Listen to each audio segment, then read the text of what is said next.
chaque jour, nous comptons ces merveilles. Seigneur, ce sont les œuvres que tu fais. Reçois la gloire. Le Dieu d'Israël, le Dieu d'Élie, le Dieu d'Élysée, nous t'élévons. Reçois l'honneur au nom puissant de Jésus-Christ. Amen. Église, acclame le Seigneur. Bienvenue dans la présence du Père.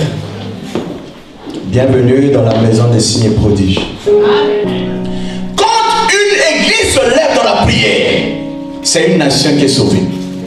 Quand un peuple se lève dans la prière, c'est des familles qui sont sauvées. Il n'y a qu'une seule chose que les apôtres nous ont apprise. Parce que quand Jésus prêchait, la Bible dit personne n'a prêché comme cet homme. Quand Jésus prophétisait, personne n'a prophétisé comme Jésus. Mais, à ma grande surprise, la seule chose que les apôtres ont demandé à Jésus, enseigne-nous à prier.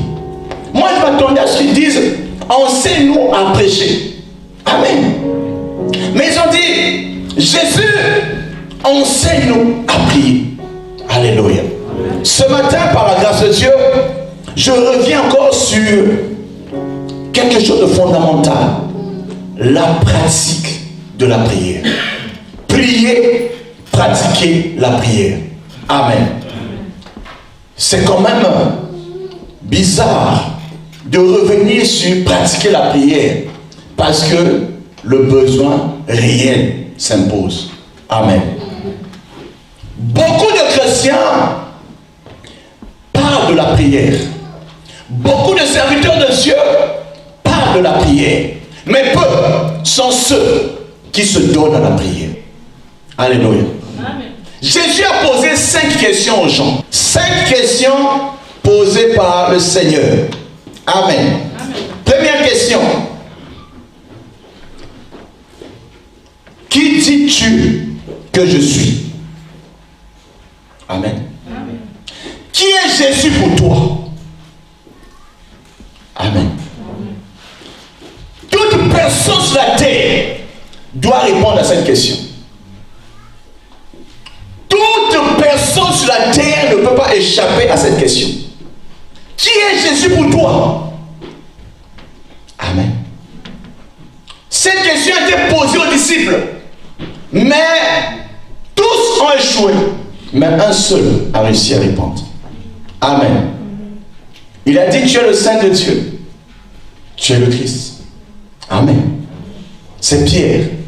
Et Jésus, rempli de joie, va dire, tu es Pierre. Et sur cette pierre, je bâtirai mon église. Et les portes du séjour des morts ne prévaudront point contre elle. Alléluia. Amen. Ça, c'est la réponse de Pierre. Mais quelle est ta réponse? Qui est Jésus pour toi? Es-tu celui qui te donne la guérison? Le médecin des médecins. Est-il pour toi celui qui fait ton bonheur? Est-il celui qui te nourrit? Est-il l'ami fidèle quand rien ne marche dans ta vie? Est-il celui qui est ton confident? Est-il réellement le médiateur entre Dieu et les hommes pour toi? Est-il celui qui a plaidé ta cause quand le diable t'attaque? Est-il celui qui t'a donné le Saint-Esprit? Qui est Jésus pour toi? Est-il ton Dieu? Ou est-il un prophète? Qui est Jésus pour toi? Est-il ton berger? Cette réponse va déterminer réellement la relation qu'il y a entre toi et Dieu par la prière. Amen. Alléluia. Dis-moi, quel est le Dieu que toi tu pries? Je te dirai ce qui prouve les témoignages que tu obtiens. Si Dieu a réellement reconnu que la prière ne peut être exaucée que par Jésus, il n'y a aucune prière sur la terre faite en dehors du nom de Jésus qui puisse avoir de réponse. Jésus a dit, je suis le chemin, la vérité et la vie. Nul ne va au Père, ne vient au Père sans passer par moi. Alléluia. Deuxième question que Jésus pose à l'église ou à toute personne sur la terre. Amen. Il dit ceci. Viens, veux-tu, alléluia, crois-tu, Marc chapitre 9, verset 24. La première question, c'est dans Matthieu chapitre 16, verset 15. Amen. Crois-tu? Amen. Amen. Amen. S'il n'y a pas la foi, tu ne peux rien obtenir de Dieu. Hébreux chapitre 11, verset 6. Or, sans la foi, il est impossible de lui être agréable. Celui qui s'approche de Dieu doit croire qu'il est le rémunérateur de ceux qui le cherchent. Troisième question que Jésus pose. Veux-tu aller mieux? Amen. Veux-tu aller mieux? C'est la question que Jésus demande à une personne qui avait 38 ans de maladie. Il était assis à côté d'une piscine où tout le monde était guéri. Jésus vient lui poser la question, veux-tu être guéri? Amen. Vous pensez que le ciel ne connaît pas ton problème? Jésus demande, veux-tu être guéri? Amen. À une personne qui a fait 38 ans de souffrance. Amen. Dieu veut dire que si tu ne dis pas à Dieu, Dieu ne viendra pas le faire. Une bouche fermée est une destinée fermée. Amen. Si tu ne dis rien, Dieu ne fera rien. Amen. Tu vas dire, moi je souffre, personne ne vient à mon secours. Tu souffres, tu luttes seul. Mais Jacques dit, la sagesse c'est quoi? Celui qui souffre, prie. Amen. Que celui qui souffre, prie. Amen. La souffrance doit t'amener vers Dieu. La souffrance ne doit pas t'éloigner de Dieu. La bonne attitude, c'est que la prière doit t'attirer vers Dieu. Pour dire que le ciel doit être témoin de ma souffrance. Je ne peux pas accepter que Dieu, qui m'aime, puisse laisser que cela m'arrive. Où es-tu, Dieu? Viens à mon secours. Tu dois pousser jusqu'à ce que le ciel puisse faire un signe. Amen. Amen. Quatrième chose importante, la quatrième question de Jésus. Pourquoi as-tu peur? Il pose ça à des gens qui sont dans une situation de presque naufrage. Ils sont dans une pirogue, ils sont ballottés de tous côtés. L'huile dort. Et on le réveille. Il dit, pourquoi avez-vous peur? Toute personne sur la terre a peur. Un jour, il a peur. Amen. Mais il dit, pourquoi as-tu peur? Je peux te rassurer d'une chose. Qu'avec Dieu, on est la majorité. Amen. Parce que celui qui est en nous est plus grand que celui qui est dans le monde. Amen. Parce que Jésus avec une personne, c'est la majorité. L'apôtre, le prophète Élie s'est tenu devant 450 prophètes de Baal. Ils ont prié 450 personnes. Avec Dieu, il n'y a pas d'erreur. Alléluia. Amen. Dieu est la majorité. On vient attaquer le prophète Élisée. On dit à Élisée, et Géasi dit, l'armée est là, nous sommes perdus. Élisée se lève et dit, ce jeune homme est en train de voir dans le naturel. Mais je veux que ses yeux de l'esprit s'ouvrent. Il a ouvert les yeux pendant quelques secondes. Élisée, au lieu de voir les hommes, mais il voit les anges. Amen. Ils avaient une armée de anges. Amen. Je veux te dire que le ciel ne nous a jamais abandonnés. Amen. Je veux te dire, les anges de Dieu sont toujours sur la terre. Amen. Ils sont pour aider les saints. Amen. Sur la terre. Amen. Parce que Dieu ne peut pas délaisser les saints. Amen.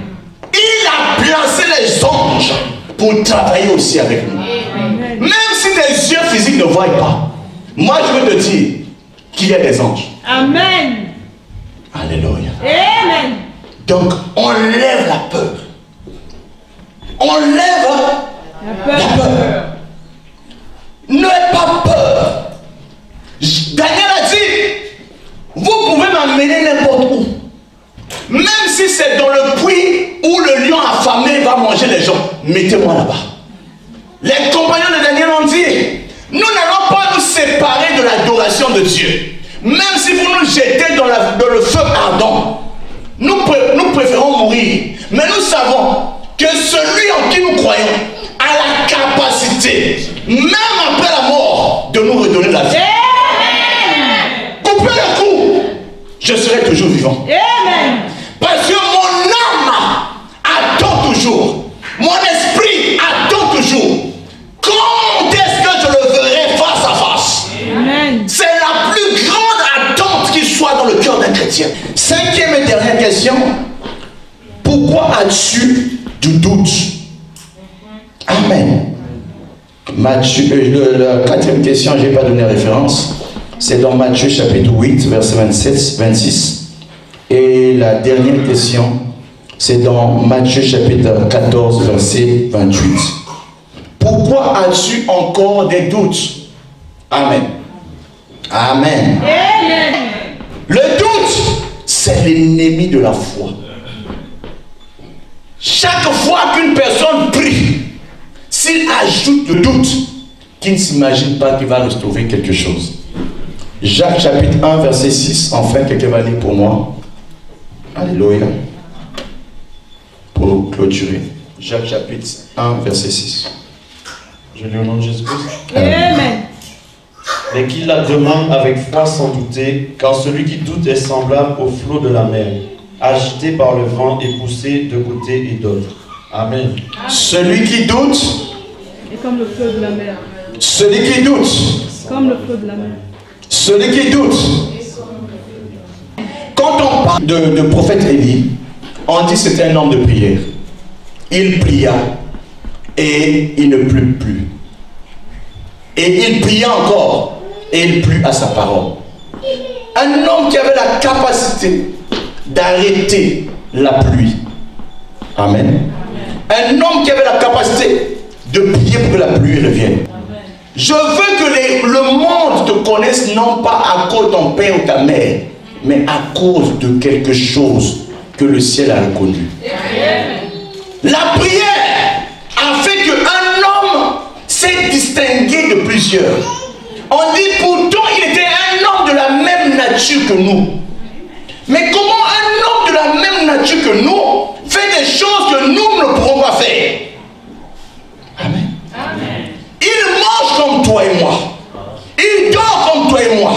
Il a des besoins comme toi et moi. Mais lui, il prie. Et sa prière fait arrêter la pluie. Il dit, tant que je ne prierai pas, il n'y aura plus de pluie. La prière, c'est la clé qui réveille la porte du ciel. Lorsqu'un homme prie, cet homme rentre dans le secret de Dieu. Il a la capacité d'entendre le plan de Dieu pour la terre et pour les hommes. Quand un homme prie, il a la capacité de rentrer dans le but de Dieu pour les hommes. C'est une chose de prophétiser pour une personne, mais c'est une chose difficile de connaître le but de Dieu pour une personne. Dieu révèle le but qu'il a créé une personne à celui qui prie. Il faut connaître le but pour lequel tu es né. Chaque homme sur la terre a une mission spécifique. Et cette mission te distingue d'une personne à une autre personne. Nous sommes nombreux, mais nous ne sommes pas les mêmes. Chacun a une mission. Si tu ne découvres pas ta mission, c'est parce que tu ne pries pas. La prière implique tout ton âme, ton esprit et tes pensées. La prière implique toutes les parties du corps. Dans une vraie prière, la personne doit prier avec le corps, prier avec l'âme et prier avec l'esprit. C'est une fusion des trois qui dit que cette personne est en train de prier. Quel est le secret de la prière? Nous allons le trouver dans Jacques chapitre 4, versets 2 à 3. Le lecteur va le lire. Je lis au nom de Jésus-Christ. Vous convoitez et vous ne possédez pas. Vous êtes meurtriers et envieux et vous ne pouvez pas obtenir.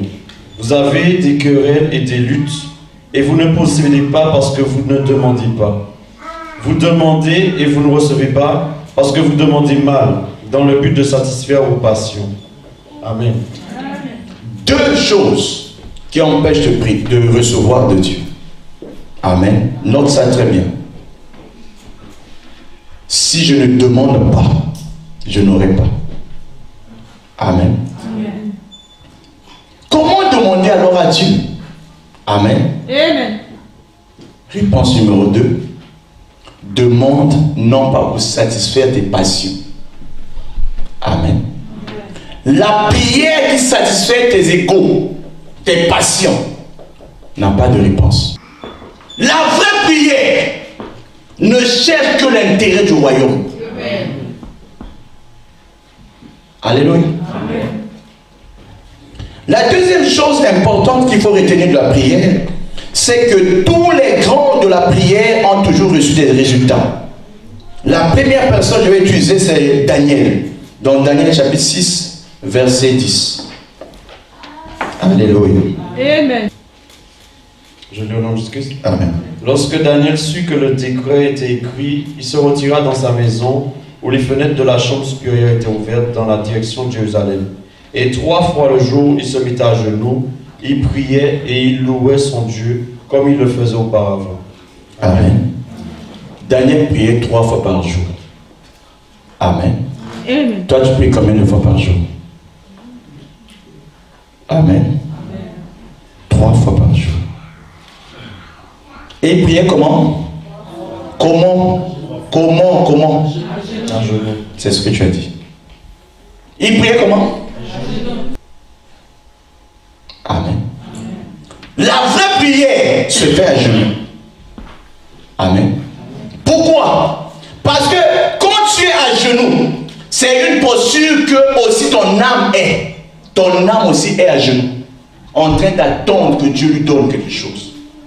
Celui qui est à genoux manifeste sa faiblesse devant celui qu'il demande. Amen. Celui qui est à genoux manifeste aussi une position d'humilité. Amen. Parce que la Bible dit l'humilité précède la gloire. Alléluia. Amen. Ça se passe comment? À genoux. Acclame le Seigneur. Daniel pria 3 fois malgré l'interdiction de prier. Amen. Il a dit la seule chose qu'on ne peut pas l'empêcher de faire, c'est de prier. Pourquoi? Parce qu'il disait ceci, que son Dieu est plus grand que le roi qui interdit. Il ne peut pas se soumettre à adorer à une statuette, mais il se soumet à adorer un Dieu. Deuxième personnage qui peut nous conduire à la prière, c'est Jésus-Christ. Dans Amen. Luc chapitre 22, versets 40 à 44, et Hébreux chapitre 5, verset 7. Nous allons lire ces versets. La Bible dit, lorsqu'il fut arrivé dans ce lieu, il leur dit, priez afin que vous ne tombiez pas en tentation. Puis il s'éloigna d'eux à la distance d'environ un jet de pierre, et s'étant mis à genoux, il pria, disant, Père. Il s'était mis comment? À genoux. Jésus était comment? À genoux. D'accord. Continue. Il pria, disant, Père, si tu voulais éloigner de moi cette coupe, toutefois que ma volonté ne se fasse pas, mais la tienne. Alors un ange lui apparut du ciel pour le fortifier. Étant en agonie, il priait plus instamment, et sa sueur devient comme des grumeaux de sang qui tombaient à terre. Amen. Tu peux lire aussi Hébreux chapitre 5, verset 7. La Bible dit, c'est lui qui dans les jours de sa chair a présenté avec de grands cris et avec larmes des prières et des supplications à celui qui pouvait le sauver de la mort. Et il a été exaucé à cause de sa piété. Amen. Alléluia. Amen. Jésus, le Seigneur, dans l'épreuve de la mort. Amen. quand cette épreuve était sur le point d'arriver, Jésus ne s'est pas découragé. Il a rassemblé sa force. Il a pris 3 des meilleurs qui l'accompagnent partout. Il dit, allons à la montagne chercher Dieu. Amen. Amen. Ils vont à la montagne prier. Jésus constate qu'après 1 heure de prière, les gars sont en train de dormir. Mais il vient, il les réveille pour la première fois.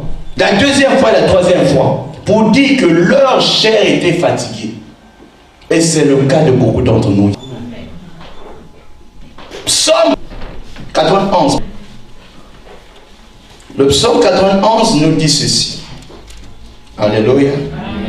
Amen. Amen. Le verset 5. Tu ne craindras ni les terreurs de la nuit, ni la flèche qui vole le jour, ni la peste qui marche dans les ténèbres, ni la contingent qui frappe en plein midi. Amen. Amen. Ce sont les 4 formes d'attaque qui sont cachées là. Amen. La nuit, il y a toujours des terreurs. Les gens qui n'arrivent pas à dormir sans la lumière.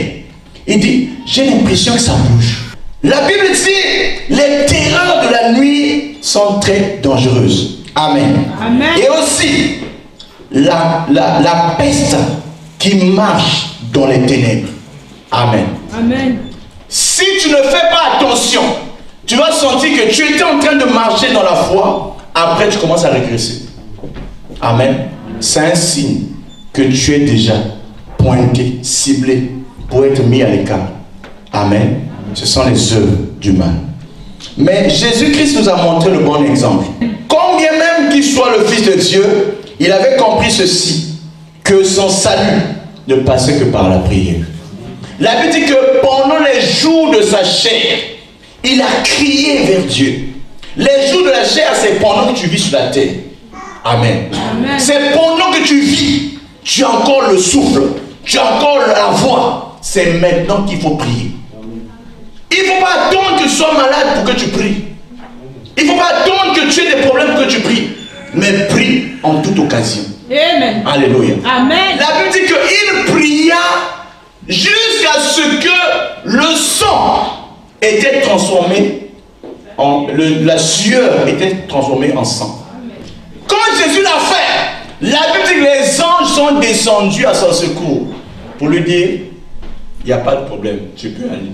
Amen. Amen. Quand le ciel te dit tu peux aller, vas-y, il n'y a pas de problème. Amen. Quand le ciel ne te dit pas, ne t'arrête pas. Amen. Prie jusqu'à ce que le ciel dise quelque chose pour toi. Amen.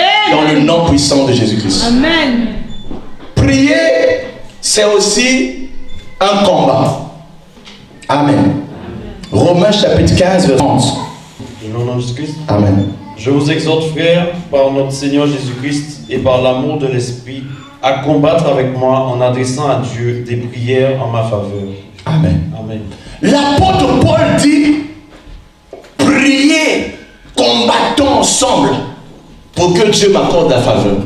Beaucoup de choses se passent sur l'autel de la prière. Beaucoup de choses se passent sur la rencontre entre Dieu et l'homme. Lorsqu'une personne s'arme de la pensée de chercher Dieu dans la prière de combat, cette personne sort toujours vainqueur. La Bible dit que Jacob a cherché Dieu jusqu'à ce que Dieu dit, ton nom ne sera plus Jacob, ton nom sera Israël. Dans cette église, je vois des gens qui vont prier. Amen. Je vois des femmes qui vont prier. Amen. Je vois des frères qui vont prier. Amen. Et leur nom sera changé. Amen. Parce que la prière a la capacité de changer les choses. Amen. La prière a la capacité de ramener l'impossible au possible. Amen. La prière a la capacité de donner la vitesse à un témoignage. Amen. Le témoignage de quelqu'un sera établi sur l'autel de la prière. Amen. Aussi longtemps qu'une personne va prier, le ciel sera prêt pour faire des merveilles. Amen. Prie mon frère, prie ma soeur. C'est la clé du réveil. Amen. Une autre chose importante, Jésus a crié dans les jours de sa chair. Jésus a crié, crié. Il a lutté dans les jours de sa chair. Dès que l'homme cherche la face de Dieu, la profondeur attire la profondeur. S'il n'y a pas de profondeur, il n'y aura pas d'élévation. Il faut que la maison d'étage soit réellement dans la profondeur pour que quand la maison soit construite, cette maison puisse aller très haut. Je pars à des tours de prière. Quand ta tour de prière vont se lever, on dira cet homme a cherché Dieu dans la profondeur. Parce que la profondeur dans la prière a toujours eu un témoignage.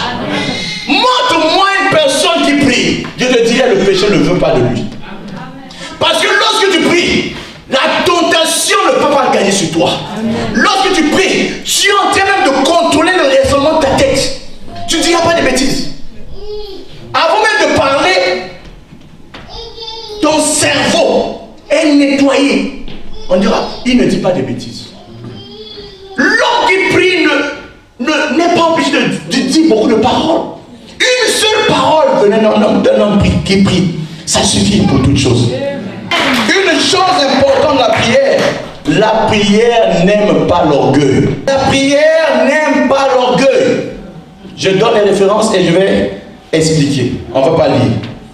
Luc chapitre 10, Luc chapitre 18, verset 10 à 11.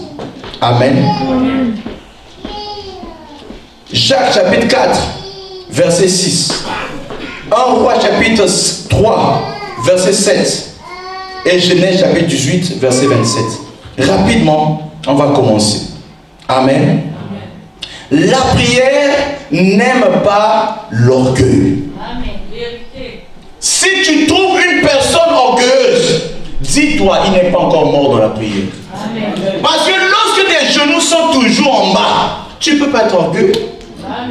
Alléluia. La prière n'aime pas l'orgueil. Nous voulons pratiquer la prière, mais sans orgueil. Alléluia. Voilà pourquoi apprends à prier à genoux, pour que ton orgueil quitte. On va lire rapidement quelques versets de ce que j'ai donné. On va commencer d'abord par lire Luc chapitre 18, verset 14 seulement. Ne lis pas tout. 12 et 14. Amen. La Bible dit, je jeûne 2 fois la semaine, verset 12. Je jeûne combien? 2 fois la semaine. Je donne la dîme de tous mes revenus. Je lis 13. Le publicain se tenant à distance n'osait même pas lever les yeux au ciel, mais il se frappait la poitrine en disant, ô Dieu, sois apaisé envers moi qui suis un pécheur. Je vous le dis, celui-ci descendit dans sa maison justifié, plutôt que l'autre. Car quiconque s'élève sera abaissé, et celui qui s'abaisse sera élevé. Amen. Parole du Maître. Amen. Amen. Amen. 2 personnes vont à l'église. L'un, depuis sa jeunesse, on lui a montré à prier. Il est dans la loi de Moïse depuis son bas âge. Mais l'autre n'était pas habitué à la prière. Les dieux rentrent dans l'église. Celui qui est habitué à la prière commence déjà. Moi, je jeûne 2 fois par jour. Amen.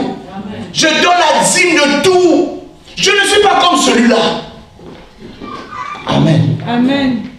Et il pense que le Dieu du ciel peut l'entendre. Amen. Amen. Celui qui donne la dîme ne le donne pas pour les hommes. Il le donne dans sa relation avec Dieu. Amen. Pourquoi est-ce que ce que tu donnes, tu veux que tout le monde le sache? C'est moi qui ai fait ceci, c'est moi qui ai fait ceci. Ça sert à quoi? Dieu connaît tout ce que tu as fait. Et rien ne se cache devant Dieu. Amen. Dieu n'a pas besoin de publicité pour ce que tu fais pour lui. Amen. Deuxième chose, il dit je prie plus que celui-là. Mais tu pries, pourquoi tu fais la publicité? L'homme qui prie ne parle pas. Amen. Il ne parle pas aux hommes, il parle à Dieu. Amen. Mais toi tu pries et tu fais la publicité de la prière. La prière, c'est un secret. La prière n'est pas publicité. L'autre qui n'avait pas réellement prié, qui n'est pas habitué à la prière, il dit, oh, je ne peux pas me présenter devant toi. Je suis un pécheur. Tout ce que je vais dire, Seigneur, pardonne-moi. Accorde-moi ton péché.